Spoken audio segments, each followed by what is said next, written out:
Hi friends, ನಾನಿವತ್ತು ನಿಮಗೆ ಬಿಸಿಬೇಳೆ ಬಾತ್ ಯಾವ ರೀತಿ ಮಾಡೋದು ಅಂತ ತಿಳಿಸ್ಕೊಡ್ತಾ ಇದ್ದೀನಿ. ಮೊದಲಿಗೆ ಇಲ್ಲಿ ಗೆಡ್ಡೆಕೋಸು ಮತ್ತು ಕ್ಯಾಪ್ಸಿಕಮ್ಮು, ಬೀನ್ಸು, ಕ್ಯಾರೆಟು ಮತ್ತು ನಾಟಿ ಬಟಾಣಿನ ತೊಗೊಂಡಿದ್ದೀನಿ.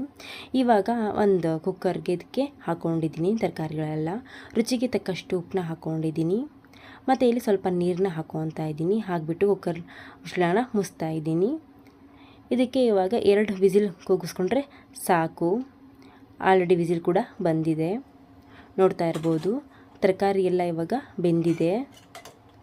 ಇದಕ್ಕೆ ಕ್ಯಾರೆಟು, ಬೀನ್ಸು ಮತ್ತು ಬಟಾಣಿನ ಹಾಕಿಬಿಟ್ಟು ಕೂಗಿಸ್ಕೊಂಡಿದ್ದೀನಿ. ಇದಕ್ಕೆ ಕ್ಯಾಪ್ಸಿಕಮ್ನ ಹಾಕ್ಕೊಂಡಿಲ್ಲ ನಾನು ತರಕಾರಿ ಬೇಯಿಸುವಾಗ. ಇವಾಗ ನೆಕ್ಸ್ಟ್ ಬಂದುಬಿಟ್ಟು ಅದೇ ಕುಕ್ಕರ್ಗೆ ನಾನಿಲ್ಲಿ ಅಕ್ಕಿ ಮತ್ತು ಬೇಳೆನ ನೆನೆ ಹಾಕಿದ್ದೆ. 1 ಲೋಟ ಅಕ್ಕಿ ಮತ್ತು 1 ಚಿಕ್ಕ ಗ್ಲಾಸಷ್ಟು ಬೇಳೆನ ತೊಗೊಂಡಿದ್ದೆ. ಅರ್ಧ ಗಂಟೆಯಷ್ಟು ನೆನೆ ಹಾಕಿದ್ದೆ. ಸ್ವಲ್ಪ ಎಣ್ಣೆ ಕೂಡ ಹಾಕೋಬೇಕು.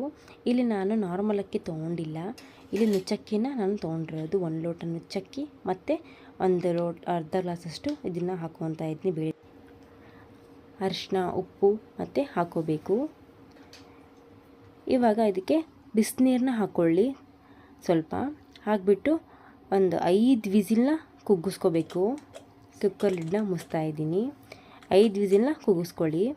ಇವಾಗ ಒಂದು ಪಾತ್ರೆಗೆ ಇಲ್ಲಿ ನಾನು 5 ಟೇಬಲ್ ಸ್ಪೂನಷ್ಟು ಎಣ್ಣೆನ ಹಾಕ್ಕೊತಾ ಇದ್ದೀನಿ. ಎಣ್ಣೆ ಕೂಡ ಕಾದಿದೆ. ಇಲ್ಲಿ 4 ಈರುಳ್ಳಿನ ನಾನು ಕಟ್ ಮಾಡಿ ತೊಗೊಂಡಿದ್ದೀನಿ. ಚೆನ್ನಾಗಿ ಇದನ್ನು ಫ್ರೈ ಮಾಡ್ಕೋಬೇಕು. ಈ ರೀತಿ ನೀವು ಬಿಸಿಬೇಳೆ ಭಾತನ್ನ ಮಾಡಿ ನೋಡಿ. ಸೇಮ್ ದೇವಸ್ಥಾನದಲ್ಲಿ ಯಾವ ರೀತಿ ಪ್ರಸಾದ ಅಂತ ಕೊಡಿರ್ತಾರಲ್ಲ ಅದೇ ಥರ ಇರುತ್ತೆ ಟೇಸ್ಟು. ಇವಾಗ 2 ಟೊಮೊಟೊನ ಹಾಕ್ಕೊಂಡಿದ್ದೀನಿ. ಇವಾಗ ಹಾಕ್ಬಿಟ್ಟು ಚೆನ್ನಾಗಿ ಇದನ್ನು ಫ್ರೈ ಮಾಡ್ಕೋಬೇಕು. ಚೆನ್ನಾಗಿ ಫ್ರೈ ಆಗಿದೆ. ಇವಾಗ ಬನ್ನಿ ಇದಕ್ಕೆ ಏನೇನು ಮಸಾಲೆನ ಹಾಕೋಣ ನೋಡೋಣ. ಇದಕ್ಕೆ ಇವಾಗ 1 ಟೇಬಲ್ ಸ್ಪೂನಷ್ಟು ಧನಿಯಾ ಪೌಡ್ರು, 2 ಟೇಬಲ್ ಸ್ಪೂನಷ್ಟು ಅಚ್ಕಾರದ ಪುಡಿ ಮತ್ತು ಬಿಸಿಬೇಳೆ ಭಾತ್ ಪೌಡ್ರನ್ನ ಹಾಕ್ಕೊತಾ ಇದ್ದೀನಿ. ರುಚಿಗೆ ತಕ್ಕಷ್ಟು ಉಪ್ಪನ್ನ ಹಾಕ್ಬಿಟ್ಟು ಚೆನ್ನಾಗಿ ಇದನ್ನು ಮಿಕ್ಸ್ ಮಾಡ್ಕೋಬೇಕು. ಚೆನ್ನಾಗಿ ಇವಾಗ ಮಿಕ್ಸ್ ಆಗಿದೆ. ನಾವೇನು ಇವಾಗ ತರಕಾರಿನ ಬೇಯಿಸಿಲ್ವಾ ಅದನ್ನು ಹಾಕ್ಕೋಬೇಕು. ಬೇಯಿಸಿರುವ ತರಕಾರಿನ ಹಾಕ್ಕೋಬೇಕು ಮತ್ತು ಕ್ಯಾಪ್ಸಿಕಮ್ನ ಕೂಡ ಇಲ್ಲಿ ಹಾಕ್ಕೋಬೇಕು. ಹಾಕ್ಬಿಟ್ಟು ಚೆನ್ನಾಗಿ ಇದನ್ನು ಮಿಕ್ಸ್ ಮಾಡ್ಕೋಬೇಕು. ಈ ಥರ ನೀವು ಬಿಸಿಬೇಳೆ ಭಾತ್ ಮಾಡಿ ನೋಡಿ, ಸಖತ್ತಾಗಿ ಟೇಸ್ಟಾಗಿ ಬರುತ್ತೆ. ಇವಾಗ ಅಕ್ಕಿ ಮತ್ತು ಬೇಳೆನ ವಿಸಿಲ್ ಆಗಿದೆ.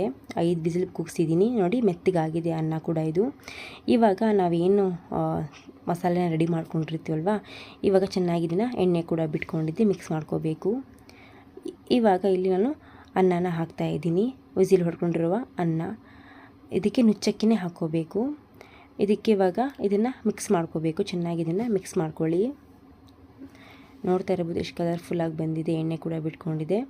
ಚೆನ್ನಾಗಿ ಇದನ್ನು ಮಿಕ್ಸ್ ಮಾಡ್ಕೊಳ್ಳಿ. ಚೆನ್ನಾಗಿ ಮಿಕ್ಸ್ ಆಗಿದೆ. ಈ ಥರ ಮಾಡ್ರಂತೂ ನೀವು ಸಖತ್ತಾಗಿ ಟೇಸ್ಟಾಗಿ ಬರುತ್ತೆ.